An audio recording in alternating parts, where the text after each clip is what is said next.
Пистолет-пулемет Судаева действительно заслуживает внимания. На первый взгляд он может показаться непримечательным, но в боевых условиях его характеристики проявляют себя наилучшим образом.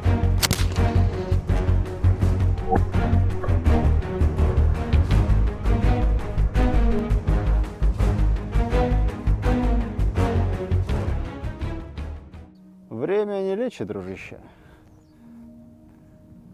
Но некоторые вещи переживают людей и остаются в строю по сей день. Это пистолет-пулемет Судаева, 45-й год. То есть, если бы у него был день рождения сегодня, то ему исполнилось бы 79.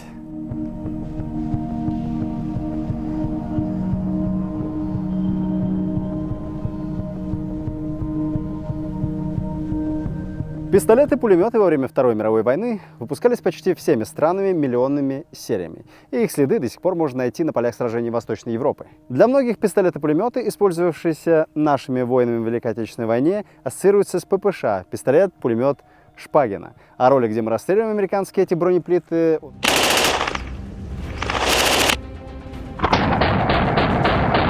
у нас, кстати, лежит вот здесь. Я обычно не вставляю ссылку, но, короче, где-то здесь. Кстати, этот ролик вышел в довольно символическую дату, если вы понимаете, о чем я. Но с ППШ все понятно. Символ, икона и самый массовый пистолет-пулемет времен Великой Отечественной войны. Однако в СССР в годы войны активно использовались и другие модели. Это пистолет-пулемет Дегтярева, это пистолет-пулемет Судаева, который сегодня у меня в выпуске. И если ППД стал первопроходцем в СССР, пусть и неудачным, то ППС самым совершенным и технологичным ПП Второй мировой войны. А что ППС забыл в 2024 году, вы спросите, и где его нашел? Напишите в комментариях, если вы понимаете, о чем я. Ну и, конечно, новости, которые вы заслужили. В РФ разработали умные часы, которые выполняют функцию смартфона. Это часы-смартфоны, которые выпускает тюменский бренд Кейсгуру. В смарт-часах Кейсгуру есть гарнитура, можно разговаривать прямо с них, а еще можно набирать номер и читать сообщения. Часы Кейсгуру совместимы с разными системами Android, iOS и Windows. За секунды синхронизируются со смартфоном, в отличие от Apple Watch, совместимых только с Apple. Часы Кейсгуру работают без зарядки до 10 суток, в то время, когда яблоки за 100 тысяч и 1,5 дня не протянут. Но тюменские стоят в 10 раз меньше. Ремни часов Кейсгуру из гипоаллергенного силикона. Не раздражают, не натирают запястья. Другие бренды либо экономят на материалах, либо дерут за огромные суммы. Смарт-часы CG Watch Force могут попасть в книгу рекордов Гиннесса, и в них более 100 спортивных режимов. И даже титановый корпус. Можно сказать, личный тренер на руке. Дисплей тюменских спортов 46 мм, на 10% больше, чем у флагманской модели Apple, которая в 8 раз дороже. Чувствуете разницу? У часов CG Watch Classic разрешение дисплея как у флагмана Apple, потому что экраны заказывают на одном заводе. Стоят зато в разы меньше, чем у американцев. Сканируй QR-код или переходи в описание, там ссылочка на умные часы CG Watch по разумной цене, а также промокод на скидку до 500 рублей. Переходите.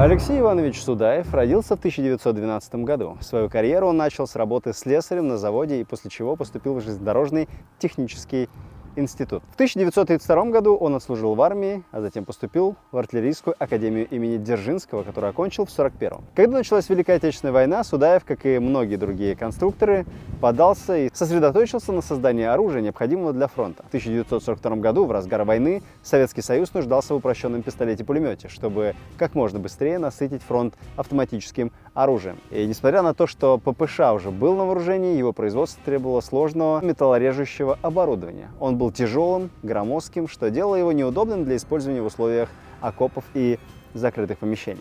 Поэтому РККА объявил конкурс на создание более компактного и легкого в производстве пистолета-пулемета. Алексей Судаев принял участие в этом конкурсе и представил свой проект ППС-42. Испытания нового оружия проводились с февраля по май 1942 года, и его пистолет-пулемет оказался одним из двух финалистов наряду с проектом Шпагина. Судаевский ППС-42 прошел полевые испытания в июне 1942 года в частях Ленинградского фронта, показав высокие характеристики. Особенно значимым было то, что производство ППС-42 началось в блокадном Ленинграде. В условиях жесточайшей осады когда город был практически отрезан от всех коммуникаций, Судаев и его команда наладили серийное производство на Сестрорецком оружейном заводе.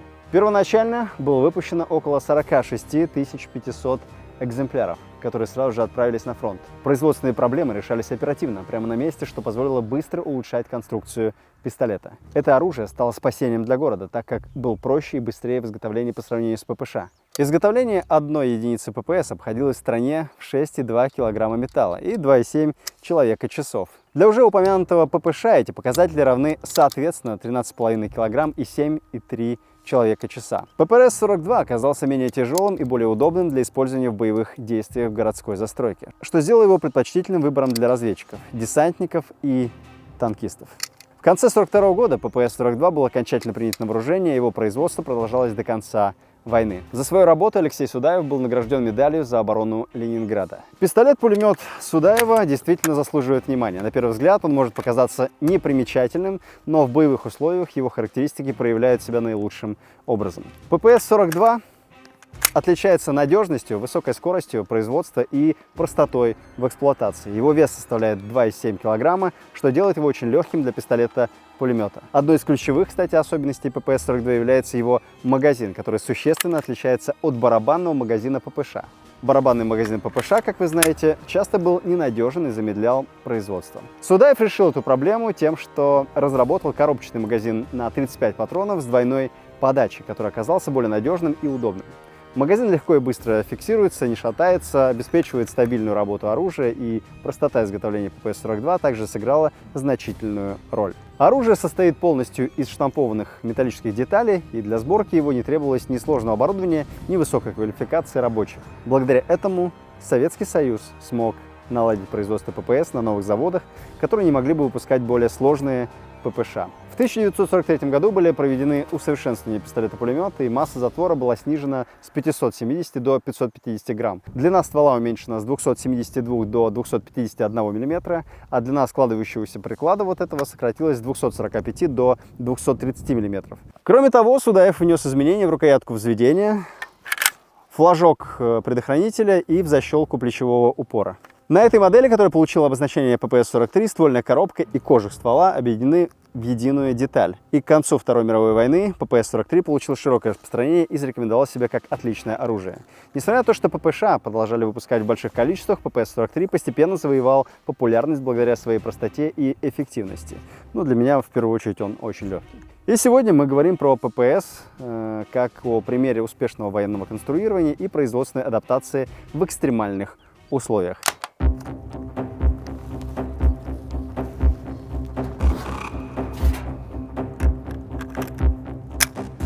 ТТ в России считается самый мощный патрон, потому что он пробивает спокойно практически все шлемы, которые мы знаем.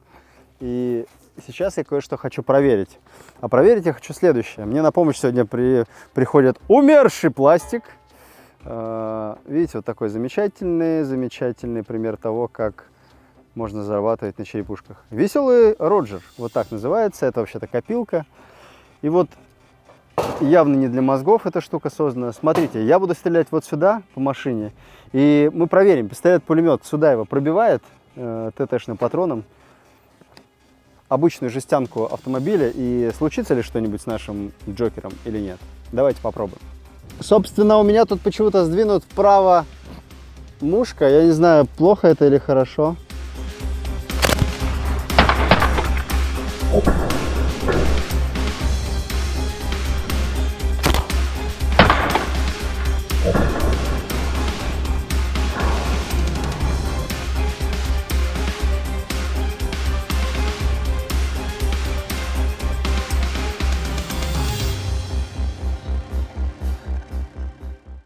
Смотри, ничего себе, пробивает как. Бам! Да, ничего себе, прикиньте. Ничего себе. Почему это ничего? Бронированные «Жигули». Я думаю, теперь не стоит никому объяснять, что не нужно прятаться за машиной, когда по тебе лупит АК или еще что-то. Кстати, а что это такое? По-моему, это какой-то сброс, который хотели сбросить на нас, но он чудом уцелел. Я бы по нему выстрелил разочек из ППС. Но прежде давайте глянем, что случилось с черепочком. Черепочки, Черебо, черебо, черебо. Fire! Черепок разлетается на мелкие черепки, сказал бы командант из прошлых выпусков. Мне даже один знакомый написал, говорит, знаешь, 3 выпуска последних хорошо зашли. Это потому, что я не шутил? Или потому, что я не пел? Автоматика ППС строится по схеме свободного затвора и использует патроны 7,62 на 25 мм ТТ. Стрельба ведется с открытого затвора, а ударно-спусковой механизм допускает огонь только в автоматическом режиме. То есть вы правильно поняли, у него нет одиночного режима. Предохранитель расположен в передней части спусковой скобы и блокирует спусковую тягу и рукоятку взведения, предотвращая случайные выстрелы даже при попадании оружия. Вот так, бам. И ничего не происходит. И это хорошо, потому что на ППШ у меня постоянно он несанкционированно стрелял. На верхней части ствольной коробки перед прицелом нанесена маркировка с кодом производителя, датой выпуска и серийным номером. Вот, видите, у нас тут написано 1945 год, АИ 206. Рациональная компоновка, увеличенная до 142 мм. Длина хода затвора уменьшает темп стрельбы до 600-700 выстрелов в минуту. Это позволяет стрелять одиночными выстрелами, плавным нажатием и быстрым отпусканием спускового крючка. Эффективно считается стрельба короткими очередями по 2-5 патронов, так как при длинных очередях увеличивается рассеивание. Убойная сила пули сохраняется на дистанции до 800 метров, но эффективная дальность все же боя составляет 100-200 метров. Прицельные приспособления здесь включают в себя мушку и перекидной целик, вот этот вот, с фиксированными позициями на 100 и 200 метров. ППС комплектуется 6 магазинами, которые боец носит с собой в 2 подсумках вместе с необходимым ZIP.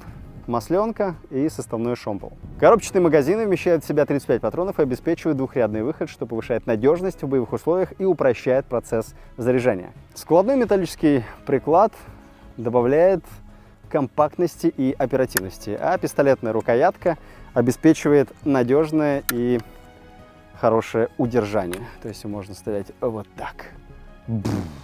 Вообще-то мне прислали еще вот такую пластину Ратник Tactical.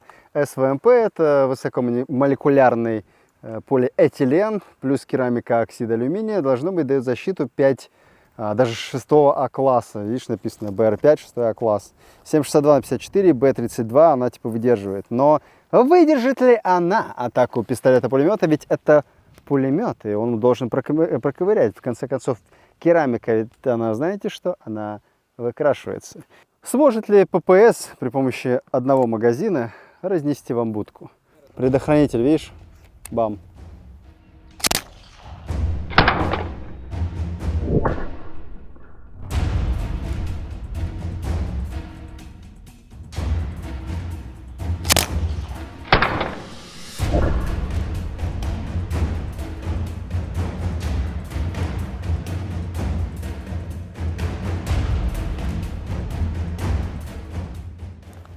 Смотрим. Бам-балейла. Бам-балейла. Оказывается, все-таки можно одиночными стрелять, если нажимать очень быстро и отпускать. Смотрите, она падает. В этом причина тряски, поэтому надо ее как-то закрепить. Хорошо держит керамика, но в конце концов это и не 7,62 на 54. Я, кстати, сомневаюсь, что она способна это выдержать, но...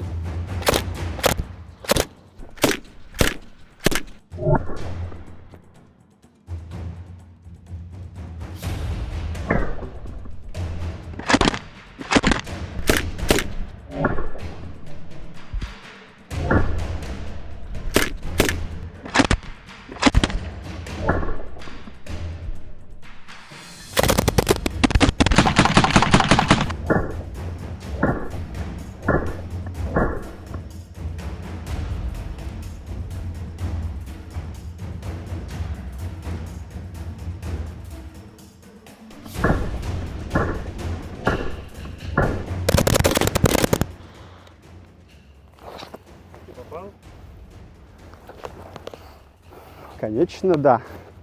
Пистолет-пулемет Судаева строчит в одну точку хорошенечко, несколько раз попадает, но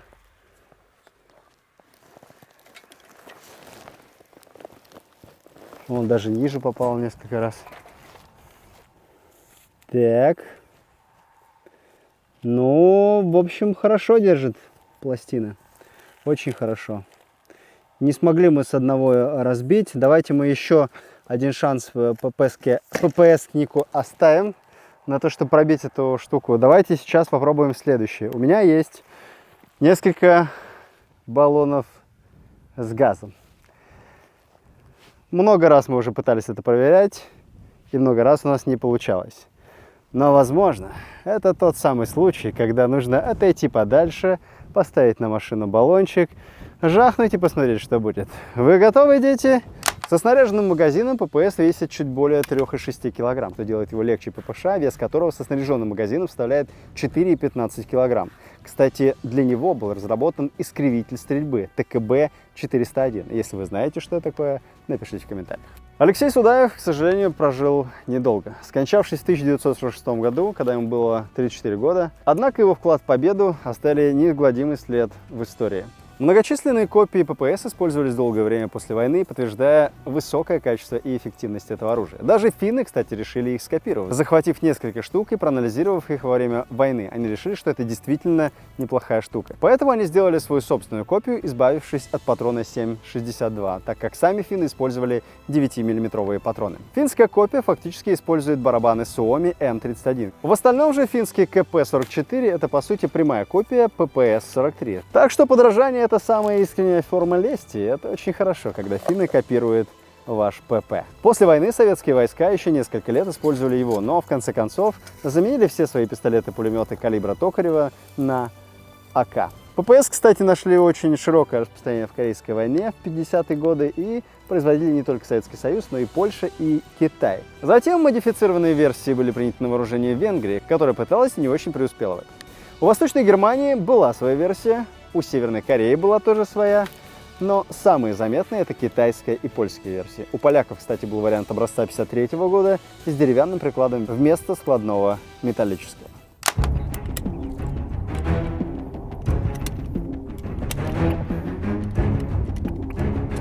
Делаем два теста одновременно. Первое — загорится ли пропан или взорвется, возможно.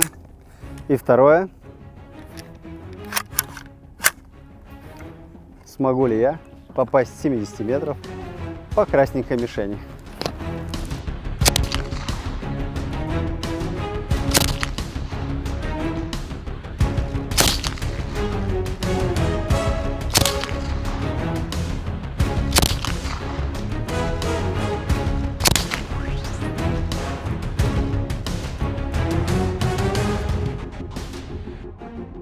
И вот куда я попадаю? У меня целик стоит на хуй. Не понимаю, куда я стреляю.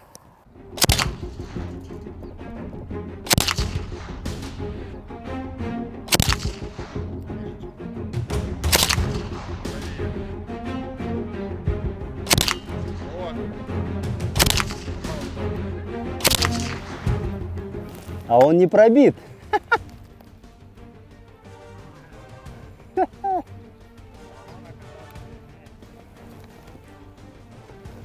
Прикиньте, он не пробил баллон.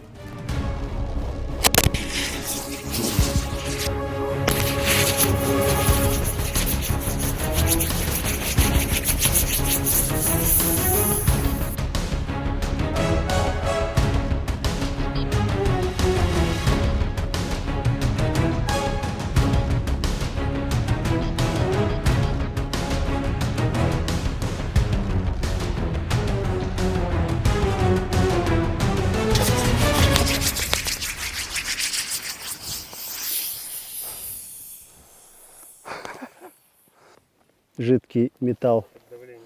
Смотрите, он достаточно толстый, чтобы его пробил ТТ с первого раза.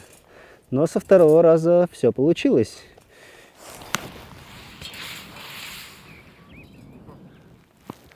Но он не пробит насквозь. И это, конечно, странно, ведь мы стреляем пистолетным патроном. Ладно, сейчас я поставил вниз 2 баллона с газом, чтобы хотя бы видеть от земли, как будут рикошетить эти, чтобы понимать, куда я попадаю. Я отходил практически на 100 метров, и я не попадаю, потому что у меня, видите, смещен очень сильно вправо. Я не знаю почему. 10 патронов осталось.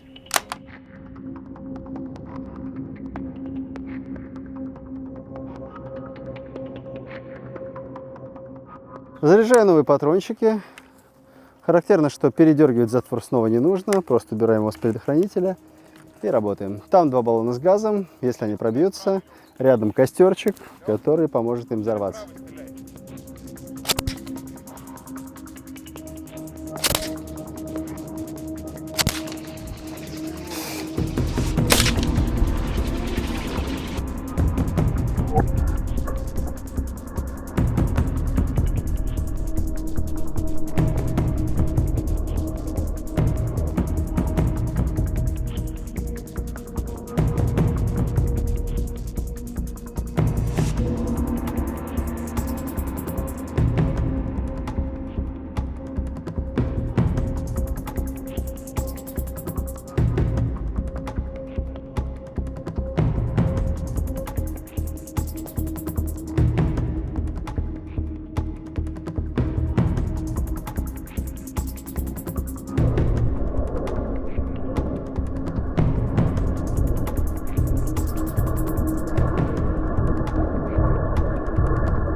Офигеть. Ну-ка, в правый.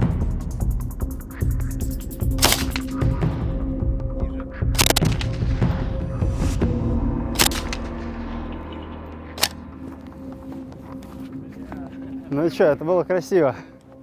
Скажу честно, его надо пристреливать было до того, как мы его расконсервировали фактически, потому что здесь, видите, целик смещен вправо значительно, то есть он как бы в правой части. То есть я не понимал, мне стрелять выше и правее или как, чтобы попасть туда, куда нужно. Я вижу, здесь черепа разметало. Парни, вы как? Смотри, их обожгло чуть-чуть. Прожарочка-то случилась все-таки. Огник. Да, смотри, пробил. А попадание было, кстати, по-моему, не одно. Да, было не одно попадание, видите. Первый не пробил тоже. Вот. Вот, видите, один раз отрикошетил, не попал. Попал, отрикошетил и не продырявил. Крайне неточное оружие, пока что, потому что не пристреляно. Не пристрелен пистолет-пулемет Судаева, потому что что? Потому что все очень просто. Нужно побольше патронов, но сегодня у нас было ограниченное количество. Хочу сказать, что мне нравится то, что он не греется. То есть я стрелял достаточно немало, но он ни капельки не нагрелся. И это хорошо. Если бы я был в окопе, я бы с него, конечно, поработал, потому что в упор он стреляет просто отлично. Враг повержен со второго магазина. Что и требовалось доказать. Он очень эффективен будет в окопах и не очень эффективен на дальних расстояниях. Что, собственно, и понятно. Ведь если у вас в руках пистолет-пулемет Судаева, то либо вы стрелок-любитель, либо вы ведущий крупнокалиберного переполоха, либо вы из фильма «Назад в будущее» и перенеслись в 45-й год, где эта машинка наделала шороху. С вами крупнокалиберный переполох, не переключайтесь, дальше будет интересней.